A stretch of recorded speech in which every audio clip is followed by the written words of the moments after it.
The Pelicans did what they were supposed to do. Jrue Holiday ran Stephen Curry off the three-point line during a scrambled play in transition and funneled him toward Anthony Davis standing underneath the basket. If Curry was going to score, he'd have to settle for a mid-range pull-up with Holiday hot in pursuit or a contested layup over one of the best shot blockers in the NBA, neither being particularly good options, not even for someone as versatile and skilled as Curry. So instead of forcing a tough shot over a pair of All-NBA defenders, Curry kept the possession alive by kicking the ball out to Andre Iguodala, Golden State's de facto power forward in the Hamptons 5 lineup, who made 28.2% of his three-point attempts this season, standing on the perimeter. With it being too good of a look to pass up, Holiday and Davis turned their attention to Iguodala as he squared up to the basket for what would have been his first three-point attempt of the night. With Holiday and Davis staring directly at Iguodala, the two-time MVP sprinted to the corner and made himself available for a pass. Curry received the ball from Iguodala, looked at the basket for nearly 2 seconds while the Pelicans wondered how they lost scariest three-point shooter in NBA history and knocked down a shot he makes almost half of the time. It was a defensive breakdown you'd expect to see from the Suns, not one of the more capable defensive teams in the league.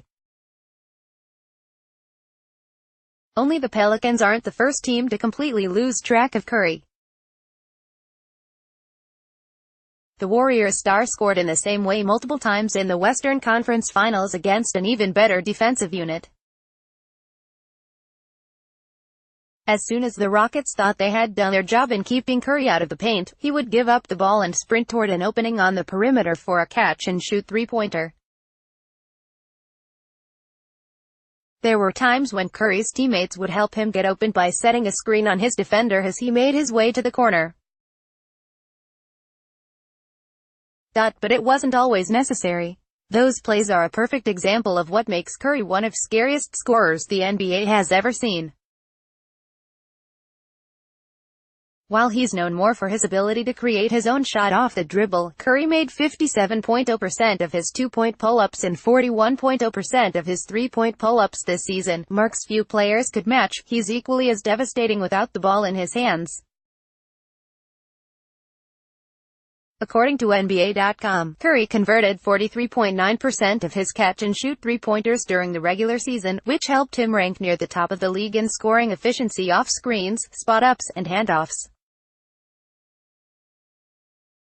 The combination means teams have to stay attached to his hip at all times, both when he has the ball in his hands and when he's running around the court without it like a smaller Klay Thompson. If they don't stay glued to him, Curry will keep moving until something becomes available. If they do, it'll create a scoring opportunity for someone else. The latter became a factor in the Western Conference Finals, with the Rockets relying on their switch-heavy scheme to limit Curry's open looks off ball. It worked to some degree. Houston successfully lured Golden State into playing more one-on-one basketball than they did during the regular season, and yet Curry's gravity was still at the root of a number of back-breaking plays. One of those plays came in the closing minutes of Game 7.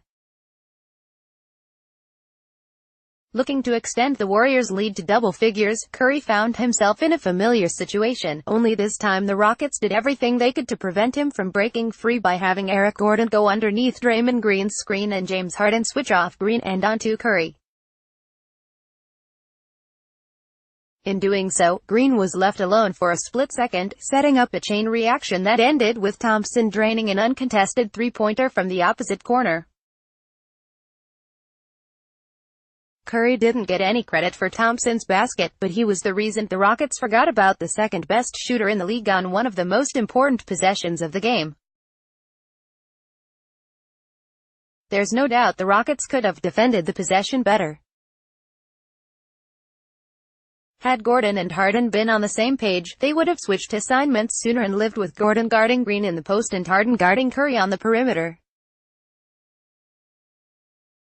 It might not have been enough for the Rockets to stop the Warriors from scoring entirely, but it would have eaten into the shot clock and forced someone other than Curry, Thompson or Kevin Durant, each of whom were being face-guarded, to make a play.